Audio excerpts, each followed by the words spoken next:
and sweet lady Lynn Horton asked me if I would present a program on the 47-year history of the Senoia Area Historical Society, I had one major concern: that I would talk too long.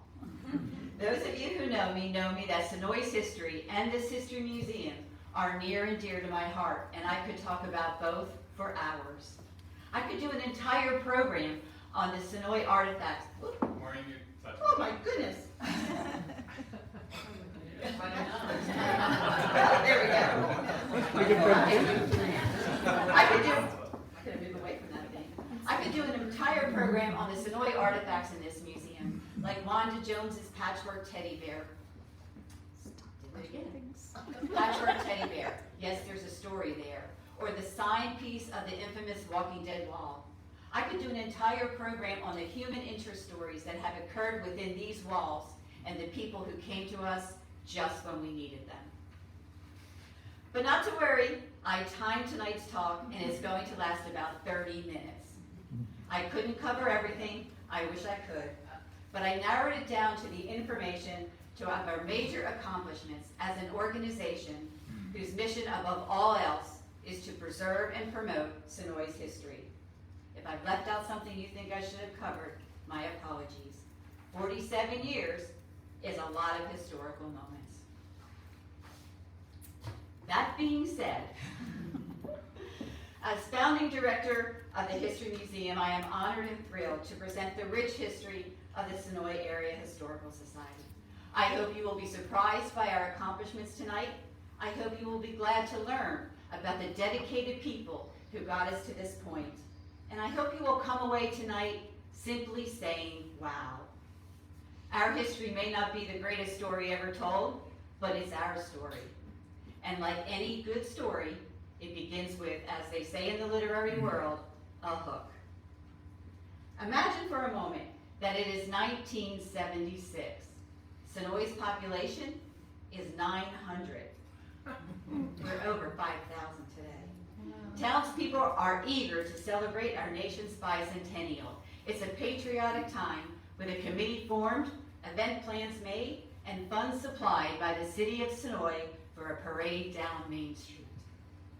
And when the celebrating is over, there is $55.89 left in the account. The committee meets repeatedly to decide what to do with this money. And in late 1977, with continued input from the committee, the Senoia Area Historical Society was formed. And there you have it. We actually found this check in 2010 when we were preparing to open the museum. It's like it was waiting for us to discover this tangible piece of our beginning.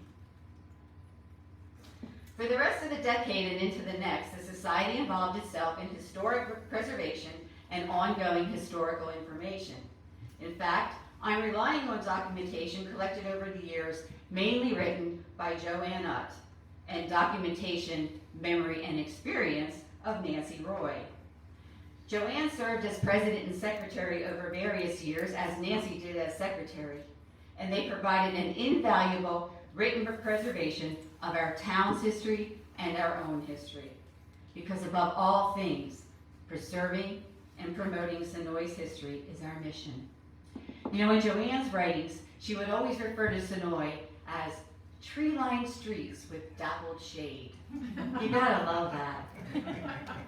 And did I mention that Nancy Roy is a charter member of the Historical Society? That's 47 years of volunteerism with history.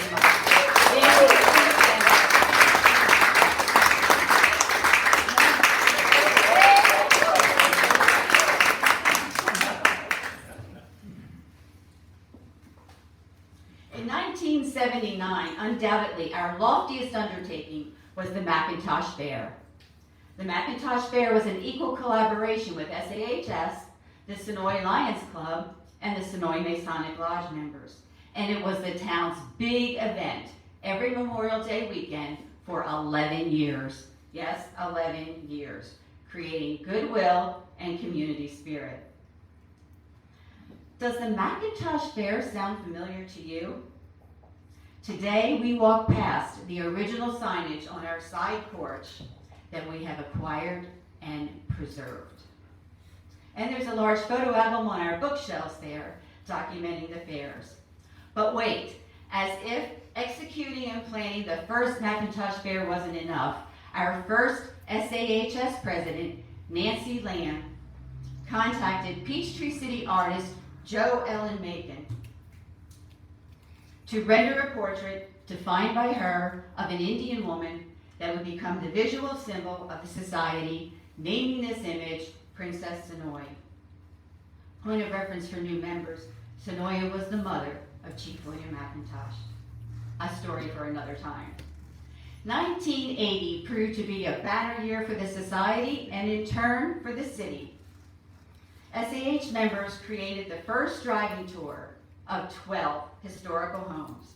We provided funds for a large juniper bed of landscaping and a wrought iron signage proclaiming Senoia at the gateway at 16 and Broad Street, in keeping with the society's goal to improve the town's sense of place. Years later, the medium was removed, the sign became unused, but thanks to history-minded thinking, we saved the sign, and yes, it is the sign on our very front lawn today that has come full circle decades later and now proclaims our museum. And most importantly, this year, we received our incorporation and our charter. Like I said, it was a banner year, and to top it off, the beginnings of establishing the town's historic district were underway, a project that would take 9 years to complete. That year, 1980, an effort was made through Chattahoochee-Flint Regional Development to establish an interest in historic preservation in Senoia. Several town meetings were held, and interest in individual research of several homes was expressed. The Society's intent was to gain nomination for these homes. However, the number of members who could actually work on the project was small, and we decided to proceed in a different way. Rather than individual nominations, a district nomination would be a more reasonable approach. Stay tuned for 1989. In 1982, we didn't have this building, and we were holding our meetings in, anybody have a guess? In City Hall. And historical donations were coming in. We needed a place to store and display Senoia's history, so funds were made available by us to renovate and provide a display area in a large room in City Hall. In 1984, we increased our driving tour brochure from 12 to 24 homes. Information on our current driving tour is available in the Central Hall. And we continue to work diligently with Chattahoochee-Flint, working for the historic nomination. And you know those iconic lights on the rooftops downtown? They were first installed in 1985 when we provided the first set of Christmas lights for the top of the existing buildings along Main Street. Maureen, move one more. Yeah. Oh, no. There you go. It's okay. Ah, I'm looking at it here too, right? So yes, those iconic lights began with us. And our operating expenses at this point mainly came from the Macintosh Fair and a Christmas auction. In 1986, it became clear that in order to obtain the Historic District nomination, a consultant would need to be funded by us.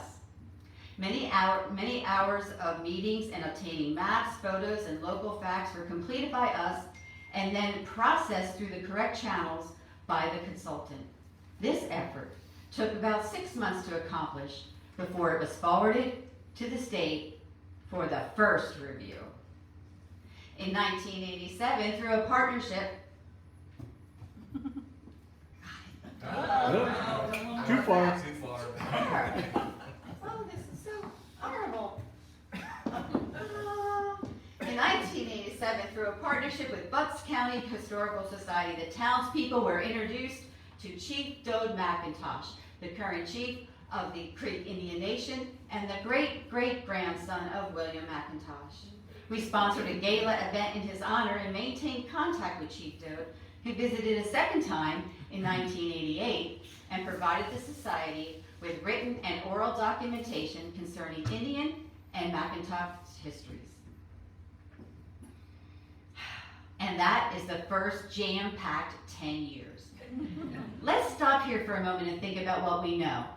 During the first 10 years of our existence, SAHS considered Senoia's gateway with the wrought iron signage and the juniper trees, addressed our Main Street curb appeal with the Christmas lights, worked tirelessly for Senoia's Historic District nomination, and brought to town a historical figure. All this while collecting Senoia artifacts because it was always the goal of the charter members to someday have a museum. Wow. So, when someone says to you, what exactly does a historical society do? I think you can give them an idea now. In 1988, continuing efforts to beautify the city of Senoia, get this, the society provided and planted 200 dogwood trees along Pilot, Johnson, and Seavey streets. And get this, the trees were planted by SAH members. Whoa. And we hosted the return of Chief Joe McIntosh, a connection with the McIntosh family that foreshadows another generation's visit. Stay tuned. But there's really big news in March of 1989. The long-awaited historic district listing to the National Register was received. I need to do this. We should be so proud as an organization that SAH members are responsible for the City of Senoia's Historic District designation. I've looked at that original file, and let me tell you, it's about this thick. Much legwork, photo work, paperwork, and expense was necessary to accomplish this monumental task. The seeds of this accomplishment were planted in 1980, and coming to fruition was a really big deal.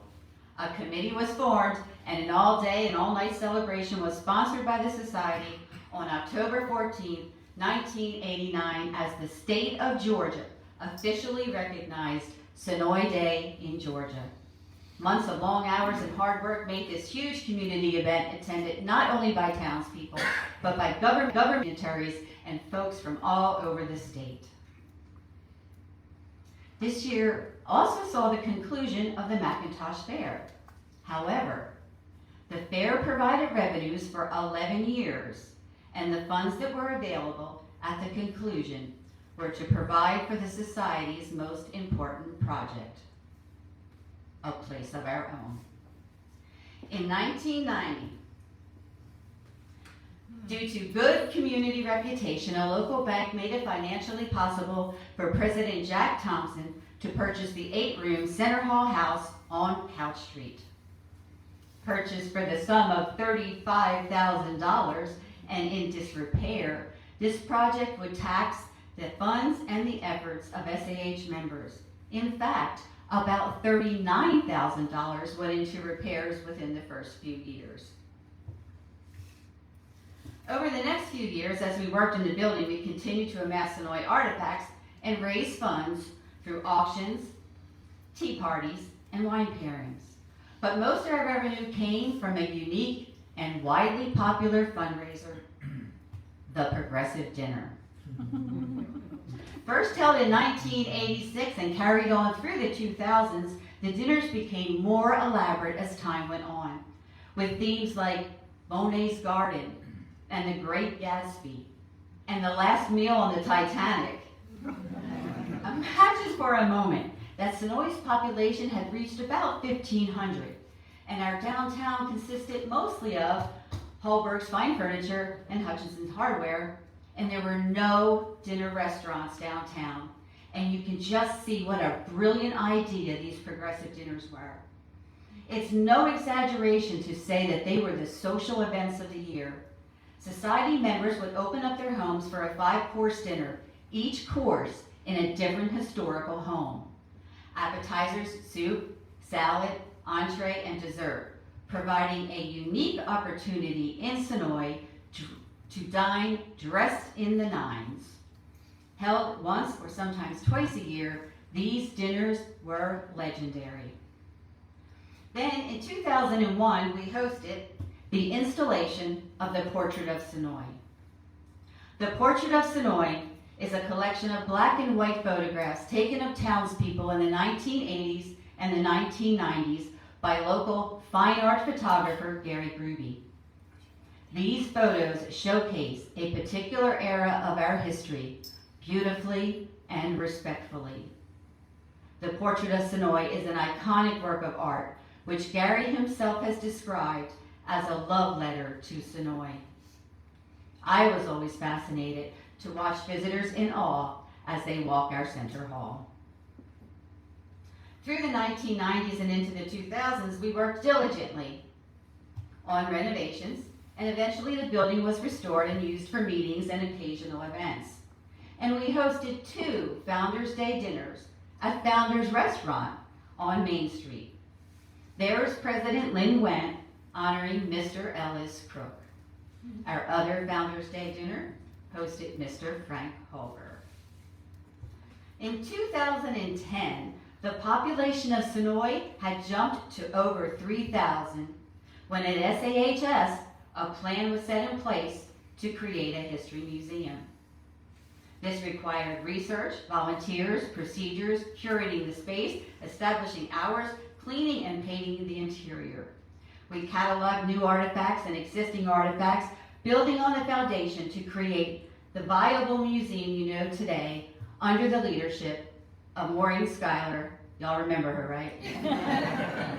And the guidance of Nancy Roy. On July 18, 2010, the doors to the History Museum were open. But make no mistake, it did not look as it looks today.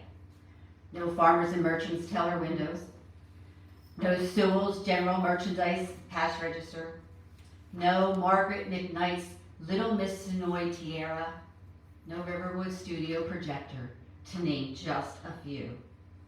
But once the museum was established, artifacts began coming in quickly, and with a place of their own that was open to the public, the creative projects flowed forth. That year we partnered with the Downtown Development Authority and became part of the Christmas Tour of Homes, creating different Christmas vignettes every year throughout the museum. Every year this event brings in folks who didn't even know we had a museum, who would return later in the year to tour. Also in 2010, after extensive research, Bonnie Bobbitt created the Bike Tour of Historic Homes, a ride through town, stopping at homes, hearing about the houses and the families whose stories took place there. Bonnie continued to do research as she conducted a spring and fall tour from 2010 to 2015. These rides provided an informative and fun morning, but also resulted in a massive volume of research that Bonnie has gifted to the Historical Society. In 2010, board member and museum team member Bob Anderson turned a storage area into our research library by painting, building shelving, providing a desk and an area rug. The first time someone sat at that desk and used our research material, we felt so rewarded for our efforts.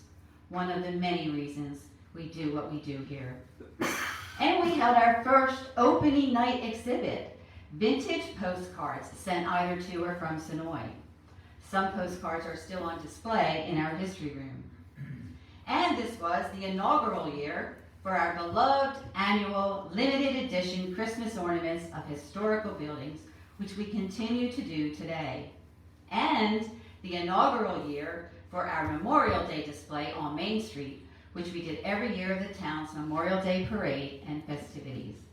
Let me tell you, there's some great stories in these photos for another time.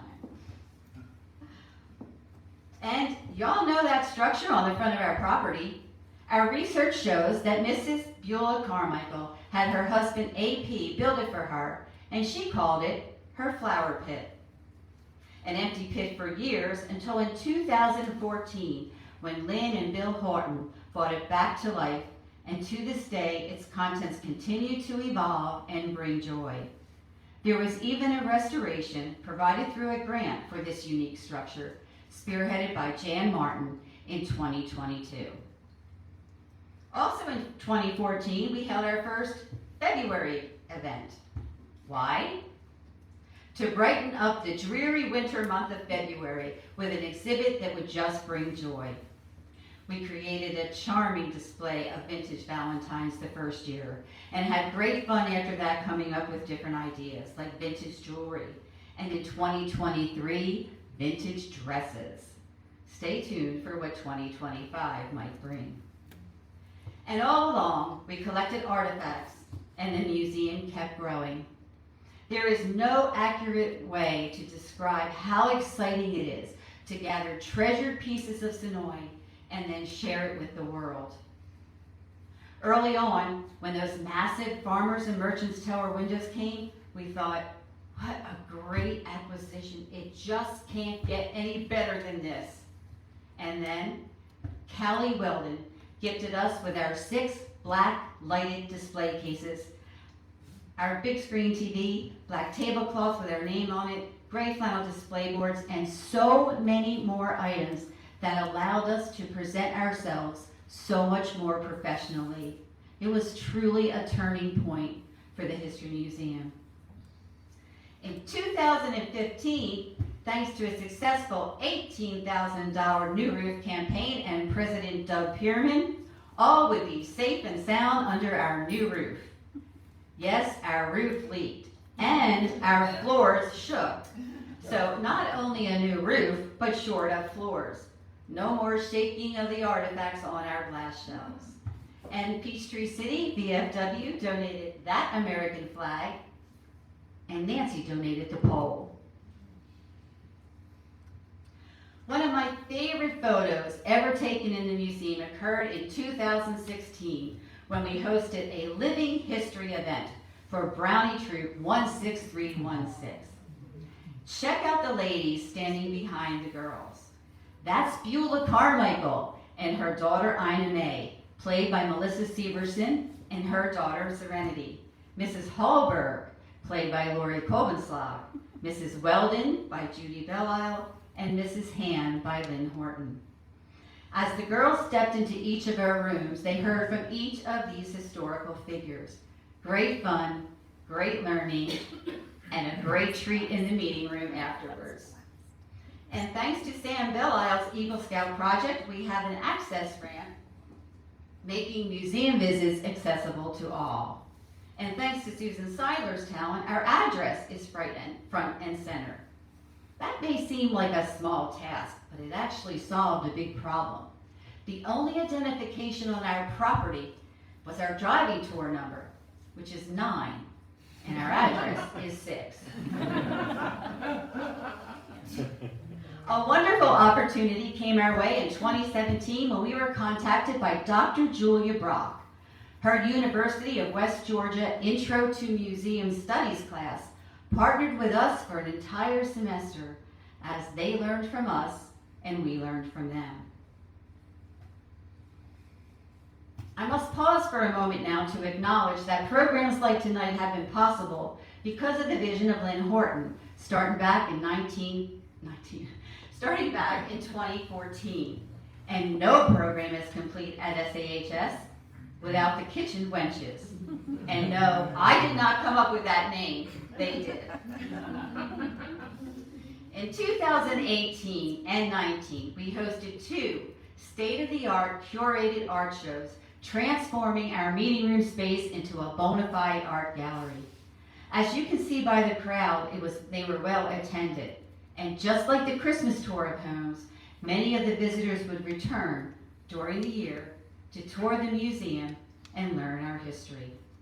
And we revisited with great success the SAHS Teas with the consummate chairperson Nancy Roy. They were quite the elaborate events with no lack of hats and smiles. And as we hosted these and many other events, we continue to acquire artifacts and display amazing pieces of Senoia in our History Museum. And along with the artifacts come the stories. Touring the museum with one of our guides who will entertain and inform you with these stories is a great way to spend a Friday or Saturday afternoon. If you are or were one of our tour guides or buddies, please stand so we can acknowledge your service, for without your dedicated time, our history would not be available every Friday and Saturday to share. Please stand.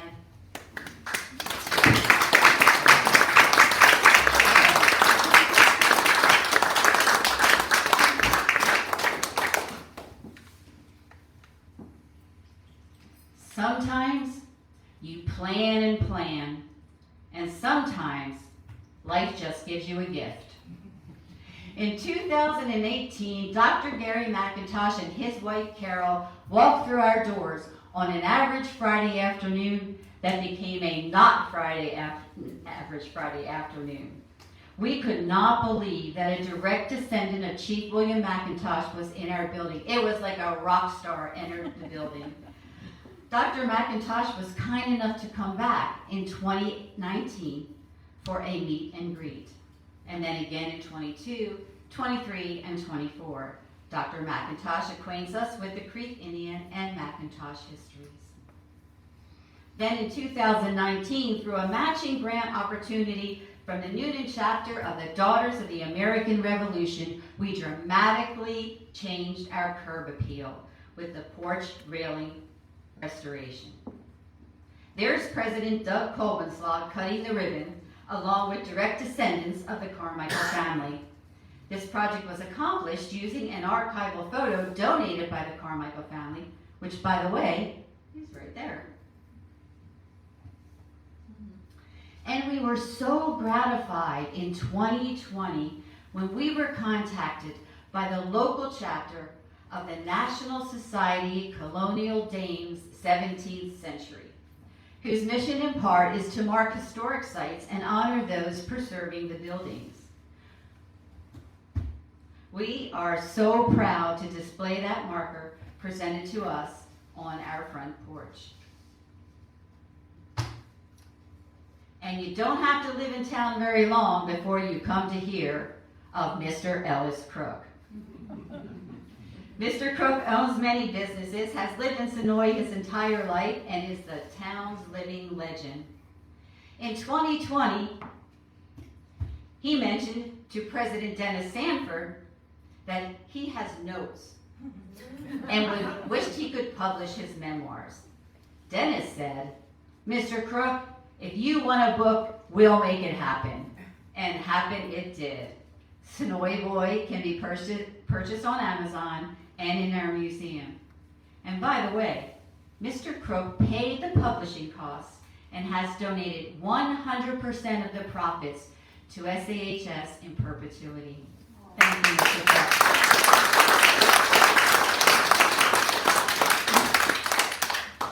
Also in 2020, our Walkway to History made it possible for everyone to become part of Senoia's history with their individual engraved brick along the front of our property. The opportunity is still available, and forms are located in our Central Hall. 2021 saw the completion of the reconstruction of the 4 exterior chimneys at the cost of $40,000. The chimneys were actually coming away from the building. This project was managed by board member Skip King and was quickly followed by the Carmichael Initiative,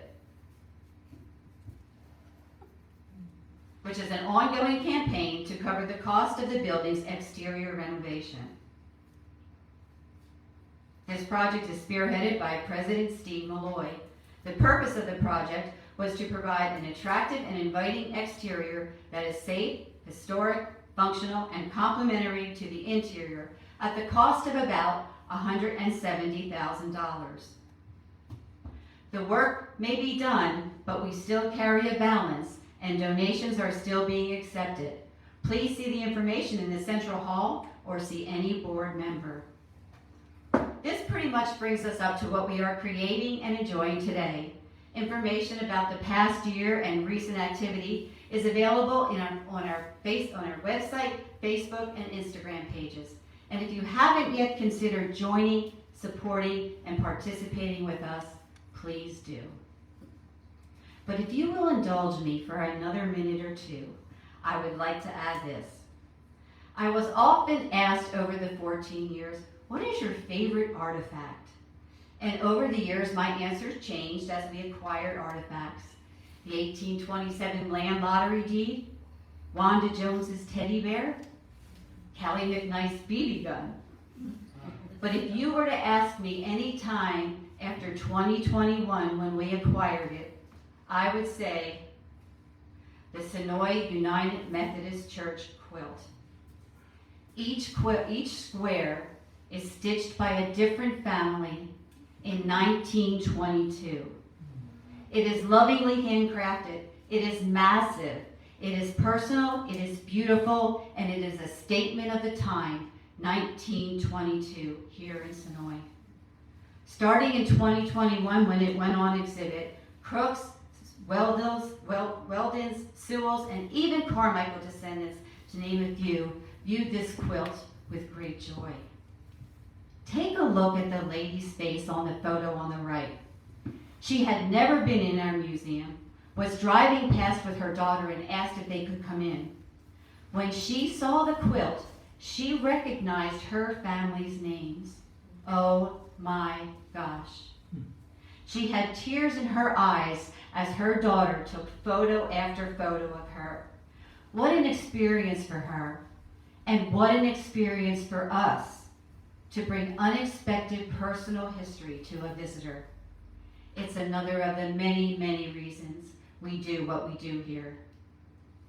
It bears noting that from 2010 until I retired in 23, every Friday and Saturday from 1 to 4 and all the necessary details in between were always done by volunteers.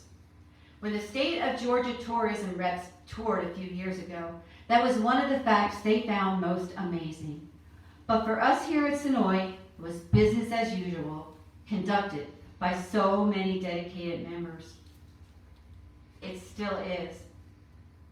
Maybe you would like to volunteer. You could have been here when that visitor saw the quilt. Just talk to one of our museum guys or board member after the meeting. It also bears noting that history never ends. There's more to come. As an SAHS member, this is your history, a continuing legacy that you get to carry forward into the future. Wow. Thank you for your kind attention. The rest is history.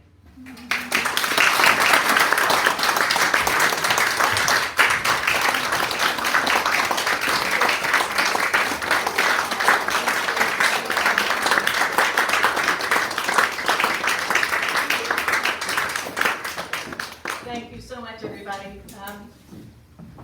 I told you, infectious enthusiasm, right? Doesn't it make you want to come and join? Wink, wink. Let me just say there are lovely examples. When I've been here as a tour guide, ask anyone who stood up, you have those anecdotes of things that happened. Somebody that walked in the door. Martha and I just happened to be the ones who were here when Dr. McIntosh walked in. I mean, that'll be my forever highlight. But just on a more poignant note, there are some things that we do that people don't think about. So a lot of the books that are in our library, that also include things like high school yearbooks. So we had a lady who came in from out of town. She said, my mom grew up here, but she couldn't afford a yearbook. And I just was hoping maybe you've got her year. I'm gonna cry, I always cry. But she was able to sit down in our library, find her mom's photograph, take pictures, and then share that with her mother. And we did that. So there are lots of things like that. There are artifacts all through the museum that have beautiful stories. If you want to know more, see me, see any of the docents who stood up tonight. Thank you guys so much for coming. This was such a treat.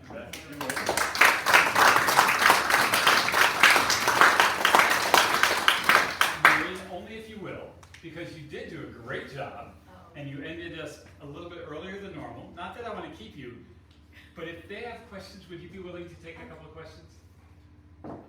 Only if they're easy ones. Only easy question. If you have an easy question for our friend Maureen, does anybody have a question? Don't ask me what my favorite artifact is. I love that this is 102 years old. Yeah, absolutely. That's crazy. Absolutely. Don't touch it. No, maybe from the hand over. We have a question. Maureen, tell them the story about the teddy bear. Tell them the story about the teddy bear. The teddy bear. The teddy bear. Okay, this is Wanda Jones's teddy bear. Wanda donated it to us, and it's lovely. It's lovely, and it's not just a teddy bear. But I asked her. I said, send me something. Send me an email so that I can put something on display about what it is. I read her email. I got all choked up, and I was like, I'm not touching this. I'm going to post it just the way she said it. And what she said was, I probably made this bear around 1986 or so. I learned to sew from my mother, but it wasn't something that I made a hobby of. My grandmother had given me a couple old quilts her mother had made and had used throughout her life. In other words, they were not in good shape. But I decided to make a couple of teddy bears out of the pieces that were still in pretty good shape. That way I could save a little piece of history and of my great-grandmother and grandmother. It's been hugged, drugged, and probably slobbered on. And its remaining years with me, it had a place of honor in my childhood high chair. She donated the bear and said, I just can't part with the high chair, but here's the bear. And I'm like, we will take good care of this bear, don't you worry. It's going to be really, really special here. About 2 years later, I get an email from her, and she says, I'm ready to part with the high chair. So the bear and the chair have been reunited in our history room, and if you come for a tour, you can learn all about it. Awesome. So the quilted pieces here are possibly 100 years Yes, old as well. yeah, they're from her great-grandmother. That's Those are from her crazy. great-grandmother. Jeremy, you had a question? No? Yes, the person that donated the first check, were they the only one that donated, and who were they? Oh, that check, It was signed by Virginia Senoia. that check, where did it go? It's okay. Okay, that check was actually the leftover funds from the bicentennial, thank you. The bicentennial, that little was left. And who threw that? The city threw that, yes? Yes, So the city then donated the first check. yes, yes, it's signed by Virginia Chanel. I think Nancy said that she was the treasurer, would go on to be the treasurer of the Historical Society. But yeah, they were funds that were left over from the big event that they did all year long. That's awesome. And you also said that came years later, right? Like they held on to that $55.89 for quite a while. Well, No, it was right away? It's At around the there. end of 77. 1977. Awesome. Ignore me. Any other questions? We got time for one more question. I just see that everybody's on their toes. Yeah. No other questions? Thank you for coming, Maureen. Thank you again.